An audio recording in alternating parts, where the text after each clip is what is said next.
नमस्कार दोस्तों, daily news India 1.0 में आपका स्वागत है। रुपया ऑलमोस्ट 90 पे कोई फर्क नहीं रह गया। 89 रुपीस कुछ पैसा आगे पीछे हो रहा है।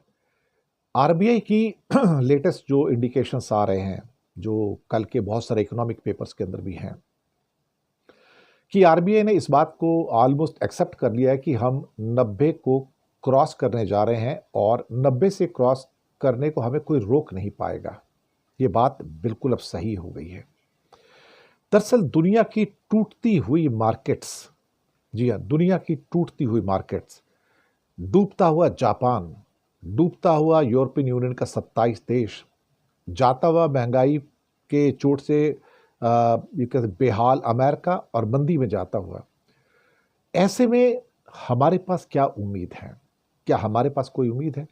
जो बचा खुचा दुनिया का पैसा है, जापान से, अन्य देशों से, वो फ्लाई करके फिर अमेरिका जा रहा है। हालांकि अमेरिका का अपना डॉलर वीक होना चाहिए था, लेकिन साहब दुनिया के सामने कोई चारा नहीं है। क्या दुनिया युआन में व्यापार करेगी, रूबल में व्यापार करेगी, या किस में व्यापार करे? अल्टीमेटली कौन सी करेंसी में करे? फिर ले दे कि एक सारा सो कॉल्ड इतनी वीकनेस होने के बावजूद भी डॉलर के अंदर ही है। तो डॉलर चाहे अनचाहे उसको उस बात का एडवांटेज मिल रहा है कि वो वर्ल्ड करेंसी है अभी, और वो विश्वास भी है। वो विश्वास अभी तक टूटा नहीं है, तो वो मजबूत होता चला जा रहा है, रुपया टूटता चला जा रहा है। रुपए के टूटने से आपको थोड़ा बहुत फायदा हो सकता है, जो एक्सपोर्टर्स हैं उनको थोड़ा एक्स्ट्रा पैसा मिल जाएगा। लेकिन रुपए के टूटने से जो महंगाई कर रहे हैं, इंडिया में इंपोर्ट होने जा रही है, क्योंकि हर चीज महंगी होगी। हालांकि यहां पर दाम कम है, हो सकता है महंगाई इतनी ना बढ़े, लेकिन इसके बावजूद भी रुपए की टूटन को रोक पाना बहुत मुश्किल होगा। मुझे लगता है कि हमें तैयार रहना होगा, क्योंकि 90 क्रॉस करते ही कब ये रुपया छलांग मार के फिर 92, 93, 95 और 100 की ओर चल पड़े, पता नहीं। क्योंकि जब टूटन शुरू होती है ना, तो फिर वो थमती नहीं। और इसका एक बहुत बड़ा कारण होता है कि अविश्वास, कि भारत की मार्केट ऑलरेडी कहा जाता है कि ओवर हीटेड है, यहाँ की वैल्यूशंस ओवर हीटेड हैं। इसलिए एफआईआई तो सारे छोड़ के जा रहे हैं, लेकिन डीआईआई जो है, जो डोमेस्टिक इंस्टीट्यूशनल इन्वेस्टर्स है, वो पैसा लगाते जा रहे हैं।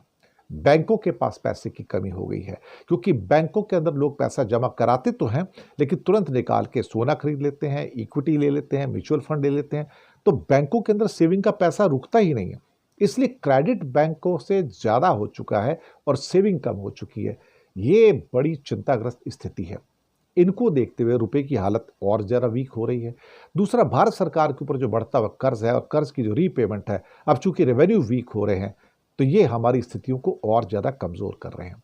मुझे लगता है कि एक बड़े क्रैश की ओर दुनिया बढ़ रही है, एक बड़ी मंदी की ओर आगे जा रही है। ऐसे में ये उम्मीद करना कि रुपया मजबूत होगा डॉलर के मुकाबले, मुझे नहीं लगता। हमें एक कमज़ोर रुपए के लिए तैयार रहना होगा। अगर नहीं तैयार हैं तो नुकसान हमारा ही होगा। बहुत बहुत शुक्रिया आपका।